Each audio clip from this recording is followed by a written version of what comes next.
Tá. It's time! Porque o aluno me lembrou. Muito obrigado. Quem foi mesmo que me lembrou? Não vi quem foi que me lembrou. Fui eu, Roger. Valeu, Roger. Obrigado, viu? Porque o imbecil do professor, empolgado para explicar aquilo ali, porque ele estava nervoso, porque ele precisava terminar o conteúdo com aquele exercício. O demônio, ele esquece de botar para gravar. Depois de tantas aulas, a última aula, ele esquece. Inferno. Droga, ódio no meu coração. Bosta. Ai, agora que eu tô mais tranquilo, vamos lá. Tô relaxado. Vou rapidinho. Eu sei, vocês vão reclamar com o tio Everton, mas eu preciso explicar isso, porque agora tá gravado. Ai. Bom, enfim. Né?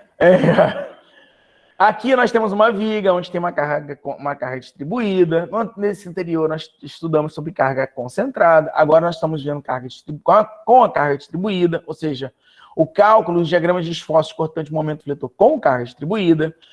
Eu estou apresentando para vocês aqui, mostrando para vocês que o cálculo em si se baseia logo no início em você resolver logo esse probleminha aqui, esse troço chato, que é gerar a carga concentrada dessa carga distribuída. Note que essa carga concentrada, ela não entra como seção, tá vendo? Ela não tem uma linha de seção aqui para desenhar o gráfico, perdão, desenhar os diagramas, tá? Por quê? Porque, na verdade, isso aqui é fictício, isso aqui é só para a gente ter uma noção visual do que está acontecendo com essa carga distribuída.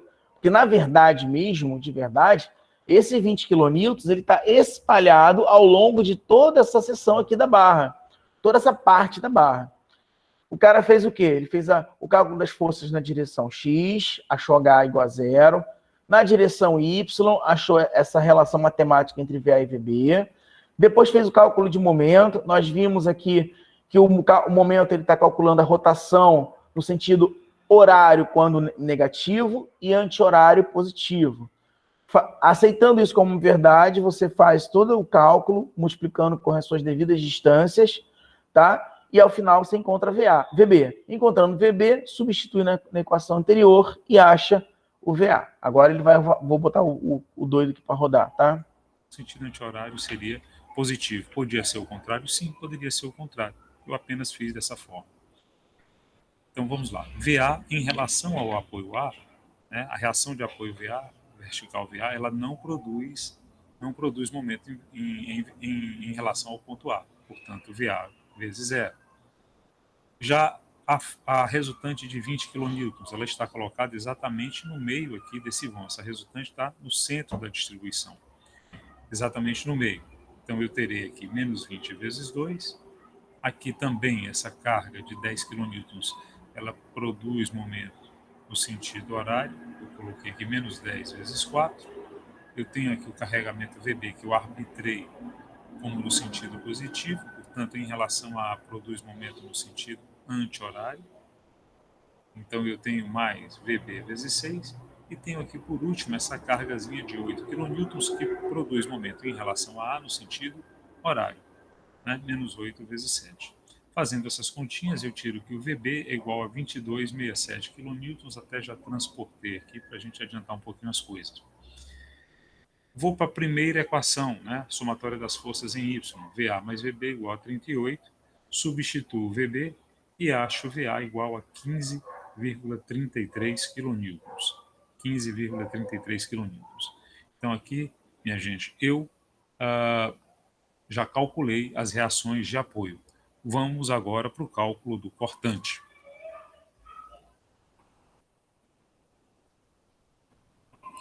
Antes de nós passarmos ao cálculo do cortante momento fletor, é importante que nós façamos algumas considerações. Então vamos considerar aqui uma viga genérica qualquer com uma reação de apoio. Tá? Eu tenho aqui também uma seção genérica SX. Muito bem, eu quero calcular o par força binário que chega aqui nessa seção, antes da seção. Então, eu teria aqui como resultante a somatória de todas as forças atuando antes de chegar na seção, certo?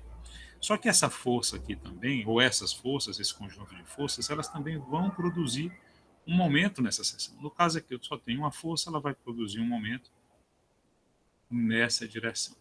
Repara que minha seção está desequilibrada. Tá? Eu tenho nessa seção uma tendência de rotação e uma tendência de translação. Para que ela se equilibre, ela tem que reagir. Né? Ela tem que reagir. Essa reação surge da seguinte forma.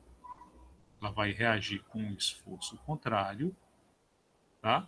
De translação, e com um momento aqui no sentido contrário. Tá? Esse esforçozinho aqui, ó, é o que eu chamo de cortante. E esse momento aqui é o que eu chamo de momento fletor. Tá legal? Então, quando eu tenho essa configuração aqui do cortante, tá? Eu digo que o cortante é positivo. Ou seja, se a minha resultante for positiva, meu cortante é positivo. Se eu tenho essa configuração aqui, ou seja, se a minha resultante for negativa, o meu cortante também será negativo. No caso do momento fletor,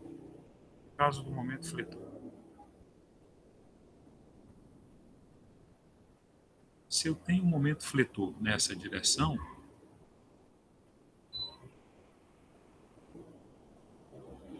ele é positivo.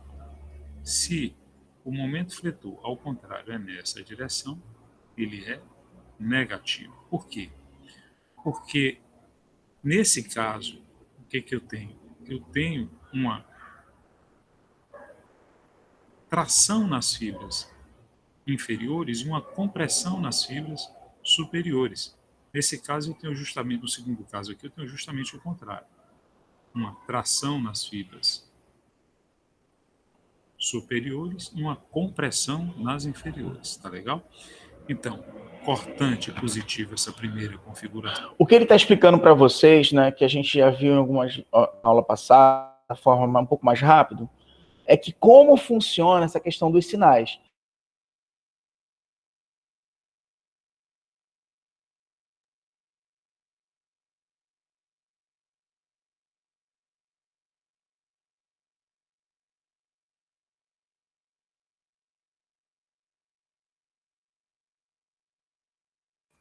Caiu aí, professor? Professor?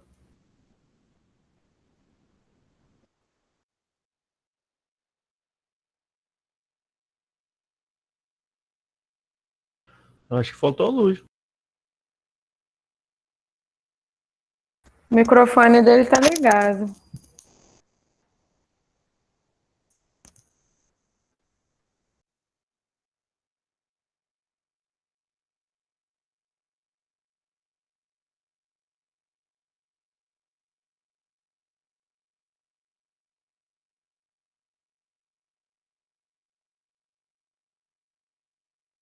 Oi, gente. É que o Google tá hoje o dia inteiro assim, ele tá cai e volta, cai e volta.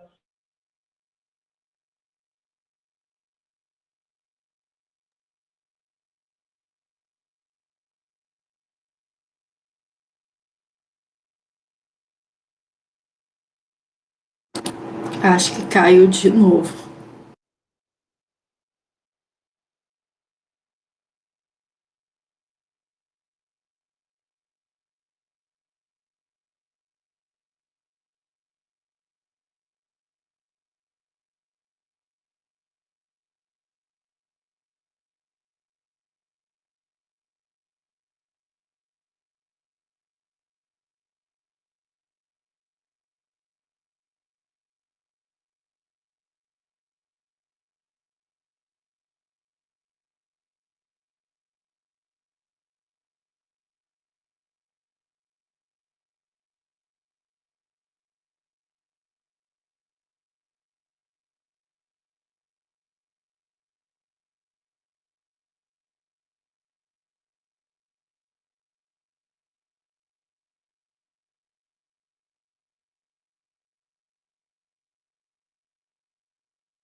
Oi, foi?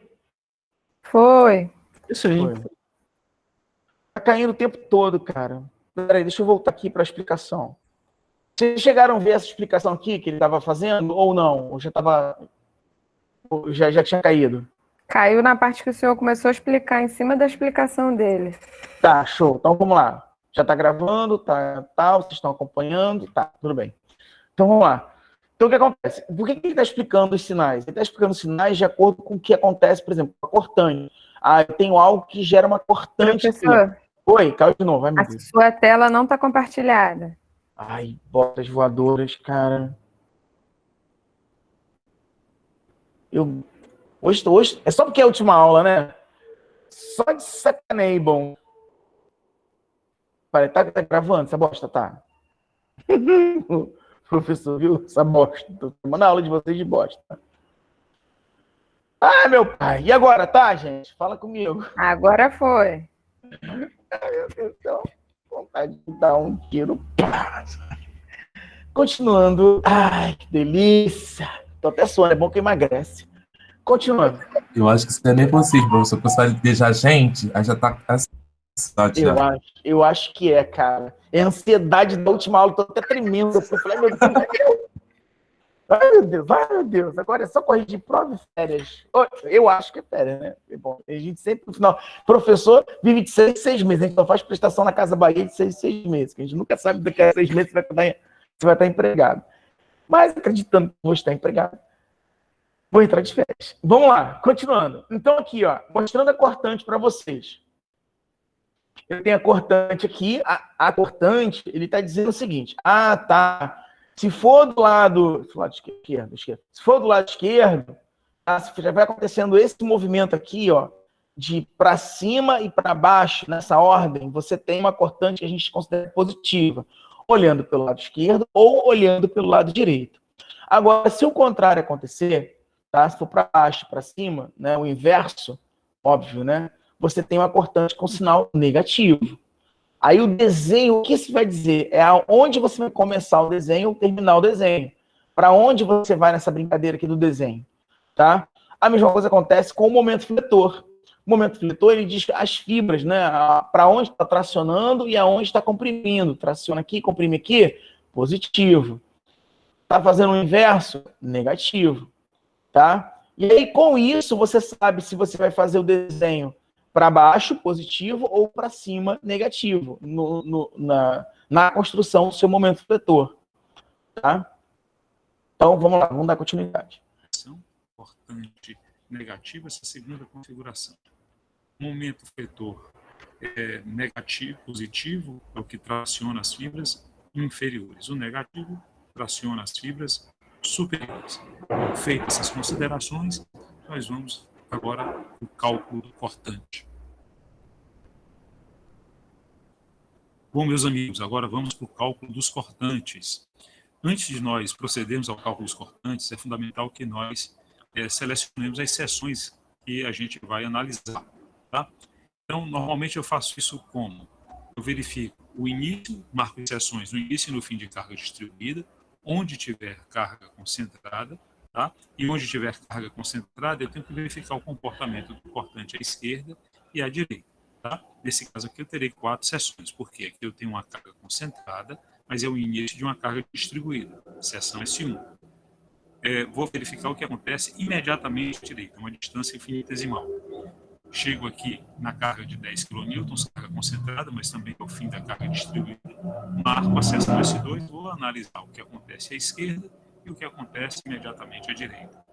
Aqui no apoio B, tenho carga concentrada, que é a reação de apoio, vou marcar a seção S3, analisando da mesma forma o que acontece à esquerda e à direita. E por último, eu tenho S4, eu tenho uma carga concentrada aqui na extremidade do balanço, não tem sentido eu analisar a direita, não tenho mais viga nem carregamento, não é mesmo? Então eu analiso exatamente a esquerda, né? Quanto vale o cortante à esquerda. Então vamos aqui aos cálculos. Lembrando que o cortante é a resultante antes de chegar na seção, não é verdade? Então vamos aqui para os cálculos. O cortante na seção S1. O cortante na seção S1, na verdade, é a resultante A seção S1 é aquela seção. Note que ele vai fazer S1 pela esquerda e S1 pela direita. Diferente do momento fletor, que é só o corte em si, o que acontece na fibra durante o corte, na cortante você precisa olhar pela esquerda e pela direita, para saber o que vem, o que está vindo pela direita e o que está vindo pela esquerda. Muito próxima aqui, ó, a uma distância infinitesimal, uma distância dx, tá? Qual é essa resultante? Ela é igual à própria reação de apoio, que é igual a 15,33 kN. Vamos agora para a seção S2. Na seção S2, eu tenho que analisar o que acontece à esquerda antes de chegar na carga de 10 kN e o que acontece à direita. Então, vamos aqui. Vocês notaram? Olha só, na S1 não tem nada do lado direito. Então, ele não fez S1 pelo lado direito na esquerda. Ele não fez nada do lado esquerdo. Então, ele fez o S1 puro, que é o do VA. Tá? O S1, ele considerou, se eu andar isso aqui um pentelésimo para a esquerda, direita, oh meu Deus, para a direita, o que eu tenho, a única força que eu tenho, tá? Nesse um pentelésimo para a direita, é somente a força de 15,33. Se eu continuar essa força, aí ele vai fazer da S2, que ele vai fazer da seção S2 vindo pela esquerda. Se ele olhar essa força pela esquerda até aqui, ó, no S2 pela esquerda, vai entrar quem? Vai entrar esse 15 e também vai entrar esse 20. Depois ele olha pela direita e assim vai, vamos ver. Importante na seção S2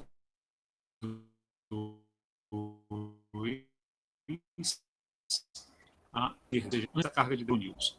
Eu tenho, então, carregamento de 15,33, tenho a resultante da carga distribuída de menos 20, portanto, aqui, menos 4,67 kN. Só que eu tenho que analisar agora o cortante em S2 à direita, ou seja, após a ocorrência da carga concentrada de 10 kN. Ora, antes de chegar na carga de 10 kN, eu tinha aqui um cortante resultante de 4,67, tá? Agora eu tenho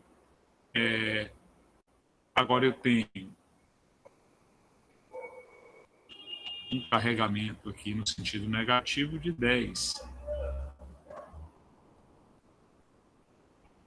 Repetindo aqui, carregamento negativo de 10, portanto, o meu cortante à direita é menos 14,67 kN. Passando agora para a seção S3. Seção S3, eu tenho a mesma situação, tem uma carga concentrada que é a reação de apoio. Portanto, vamos aos cálculos. Cortante em S3. Vocês viram, né? Pela esquerda, ó. Ele botou 15,33 e entrou 20. No S1, aqui só no S1 não tem nada para cá, então só entra o S1, 15,33. Aí, agora ele andou até no S2. Só que no S2 tem duas situações. O S2 antes de entrar o valor 10 e depois que o valor 10 entra, tá? Então, antes de entrar, ou seja, olhando pela esquerda para cá, esquerda, tá? Ele botou 15,33 e menos 20. Ah, por que aqui é menos 20? Professor, por causa daquela regrinha lá que ele definiu, né?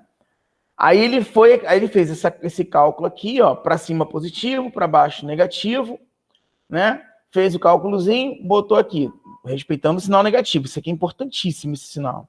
Aí ele fez pela direita. Agora, quando a direita entrar, esse direita vai vir até quase chegar no S4. Então, o que ele fez? Ele pegou tudo que já tinha pela esquerda, ele não fez o recálculo, ele poderia ter colocado isso aqui de novo, aqui, tal, não, ia ser um saco. Ele já pegou o anterior para poder economizar tempo e diminuiu de 10, porque 10 está apontando para baixo.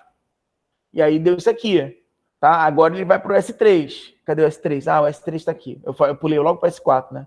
Agora ele vai para o S3, tá? À esquerda.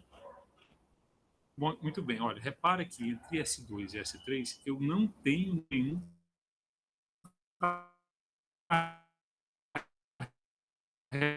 carregamento da esquerda, que antes de chegar na carga, na ação de apoio, é exatamente igual ao que S2 à direita, ou seja, menos 14,67 quilonewtons. Analiso agora o cortante em S3 à direita. À direita de quem, pessoal? À direita aqui da carga concentrada, que é a própria reação de apoio. Então, eu vinha à esquerda com uma resultante de menos 14,67, só que agora eu tenho um carregamento concentrado de 22,67 kN, que é igual a 8 kN. Repara que o cortante agora ele passou a ser positivo de novo. E na seção S4? Seção S4, né, exatamente à esquerda da seção S4, na cortante, ele vai ser igual a 8 kN também. Tá vendo? Ele economizou tempo. Ó. No exercício anterior da semana passada, ele colocava um por um, tal, para você entender a brincadeira acontecendo. Agora não, cara. Agora é só pegar o último resultado, tá? Porque um é complementar do outro, e pega o último resultado e aí acrescenta o anterior. Ó, note que é 8 positivo para cima, quando entrar esse 8 para baixo aqui, vai zerar. Por que ele vai ser igual a 8 kN?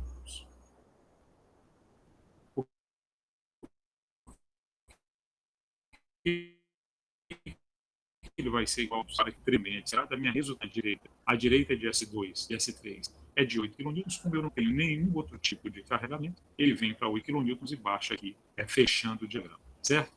Vamos agora ao traçado do diagrama de esforço cortante. Vamos colocar as ordenadas e depois explorar o gráfico, tá? Eu tenho aqui em S1, eu tenho aqui um cortante de 15,33. 15,33. Em S2, à direita, eu tenho um cortante que equivale a menos 4,67, não é verdade? Menos 4,67. Menos 4,67. Só que à direita, eu tenho aqui um cortante que vale menos 14,67 kN. Aqui eu tenho à esquerda o mesmo valor, em S3 eu tenho o mesmo valor, mas à direita eu tenho um cortante que vale 8. Ele chega em 8 até esse ponto. Perfeito? Agora ele vai ligar os pontinhos, ele só vai ligar os pontinhos, tá? Só que o problema para esse carinha aqui, ó, esse carinha aqui, ele vai mostrar daqui a pouco o que vai acontecer, peraí. Vamos agora plotar, né? Ligar esses pontos. Então, eu tenho carga distribuída, meu cortante vai ser uma reta, né? Vai ser uma reta até aqui. Ligo aqui. Pronto, é isso que vocês têm que entender. Quando você tem carga distribuída, a segunda coisa que vocês precisam entender com relação à carga distribuída, além da que ela não pertence a... Ela não vai pertencer, ela não vai ter uma linha aqui, tá? O que você vai ter que entender com relação à carga distribuída é que ela é uma equação do primeiro grau. Ela já não é uma equação, um número constante, um valor constante. Ela passa a ser uma equação do primeiro grau. Por quê? Porque ela é a carga vezes a distância. Quando você tem carga vezes a distância, você tem uma equação do primeiro grau, né? Vai ser um número vezes x. Sendo assim, e como é negativo, né, para baixo, a tendência dessa curva aqui é ela ser negativa, para baixo. Então, você vai ter, na verdade, uma curva inclinada, tá? Ou uma reta inclinada, tanto faz matematicamente falando o que está correto, tá? Você vai ter inclinação que vai sair do 15,33, que é a seção 1, e que vai cair em menos 4,67 na seção 2, aqui, perdão, na seção 2, à direita, à esquerda. Aí, ó, você vê que tem um pulo na seção 2, que ele sai de menos 4,67 e sobe para 14,67. Então, daqui ele vai vir para cá, vai continuar reto, tá? Vai subir e vai reto para cá de novo e vai finalizar. Olha o caminho. E até a esquerda. Só que aqui eu tenho uma descontinuidade, né? Uma descontinuidade. Ele vem aqui em 14,67. Vamos aqui para 14,67. Tenho aqui o cortante. Esse trecho é descarregado. E eu observo que aqui eu tenho o mesmo mesmo valor, portanto, eu tenho aqui ó, uma constante 1467 à esquerda, tá? 1467 à esquerda. Só que aqui o cortante à direita ele vai para 8 quilonewtons. Daqui para cá ele é constante também. Eita! Ele é constante. Vamos fazer aqui a retazinha. Constante. Aqui eu tenho 8 quilonewtons para baixo, eu fecho aqui o diagrama. Tá? Lembrando que aqui é ele permanece constante, aqui é menos 1467 também. Então tá. Esse cortante aqui é positivo, aqui ele é negativo nesse trecho, positivo nesse trecho. Legal, minha gente? Assim nós traçamos o diagrama de esforço cortante.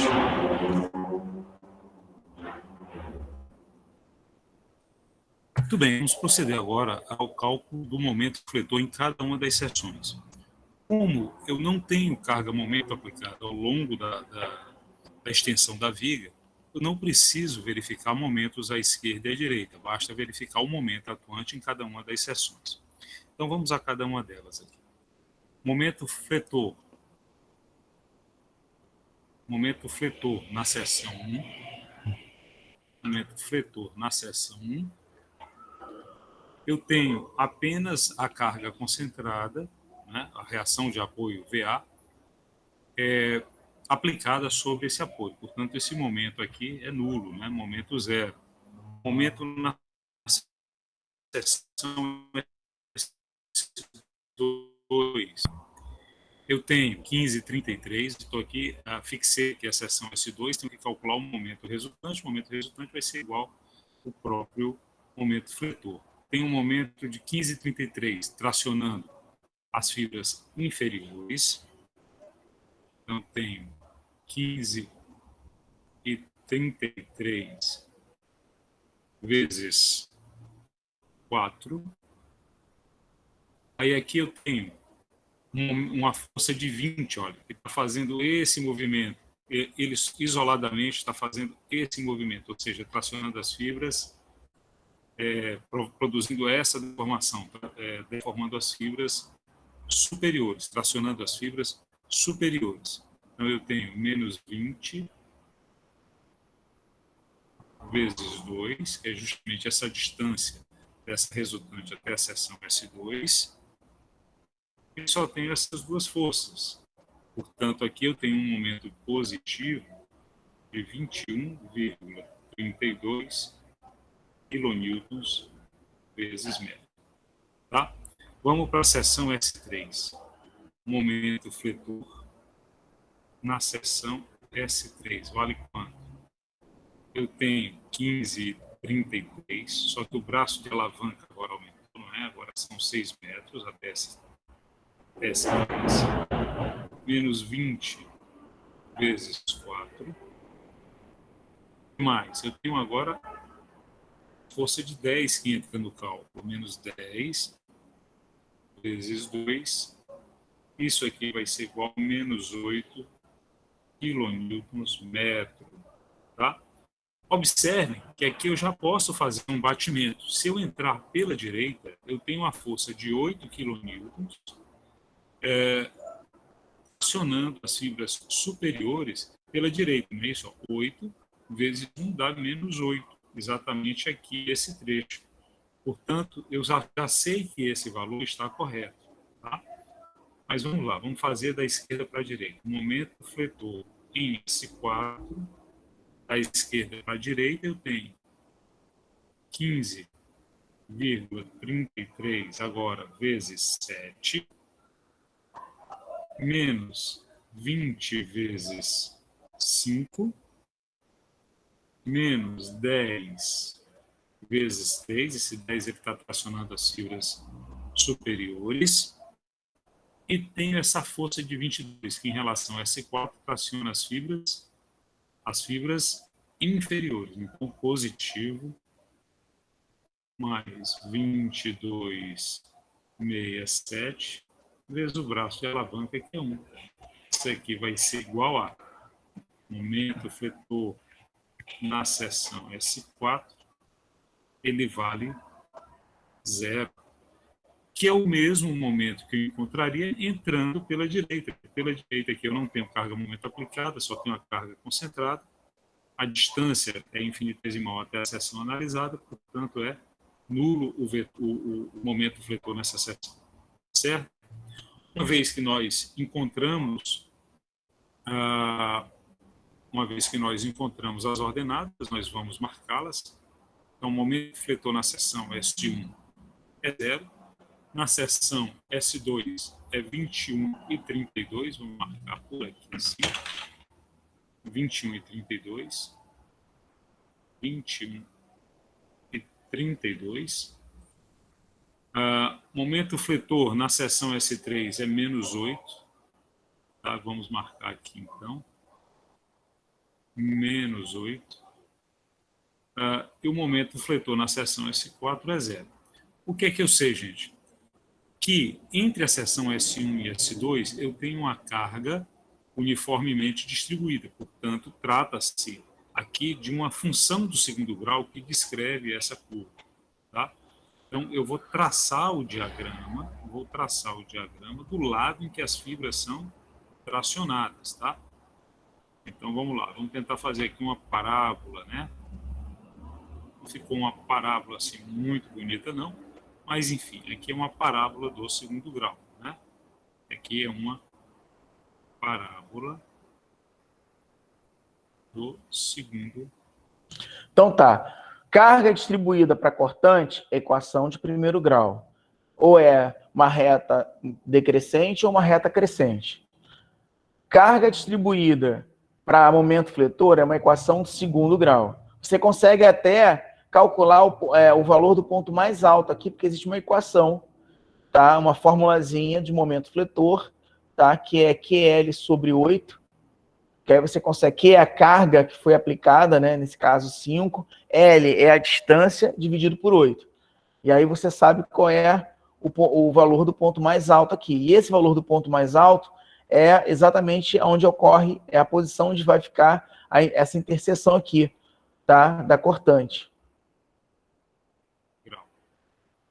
Muito bem.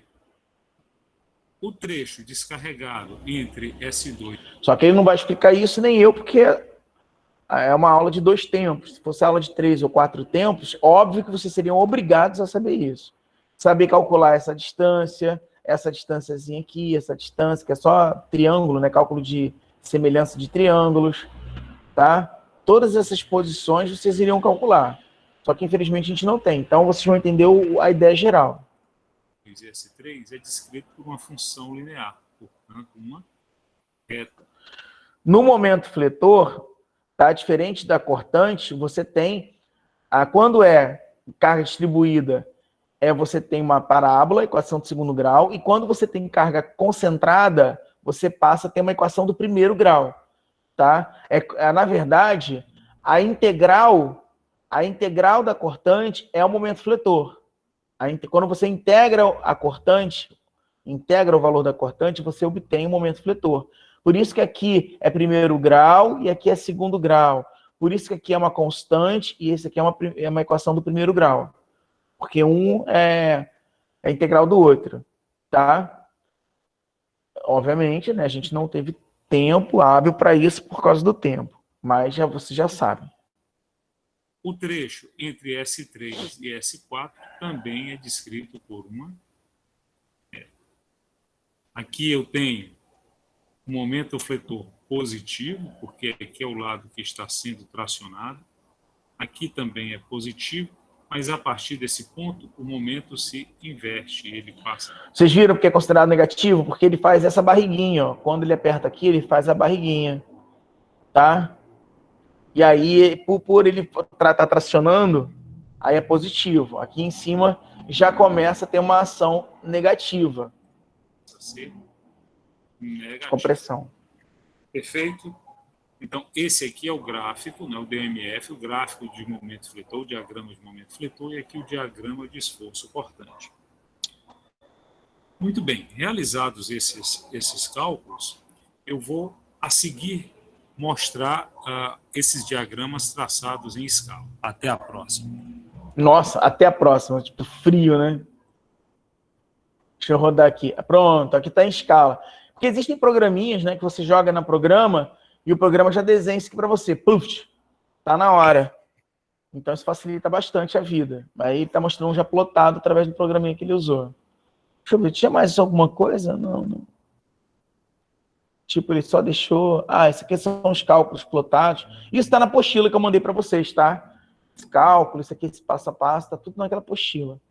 Aqui ele está mostrando para vocês, mostrando uma outra técnica que é para comprovar se você fez a cortante e o momento fletor correto através do cálculo de área. Tá? Que aí o cálculo de área ele prova para você se você fez todos os cálculos de forma correta. Que na verdade é integral e derivada. Né? A integral é cálculo de área. Então, na verdade, é como se ele estivesse integrando aqui todos os valores e integrando a cortante para mostrar que bate com o momento fletor. Aí, só que está fazendo de forma aritmética. Ok? É isso aí, meus senhores e minhas senhoras. Acabamos. Por fim, finalizamos essa aula.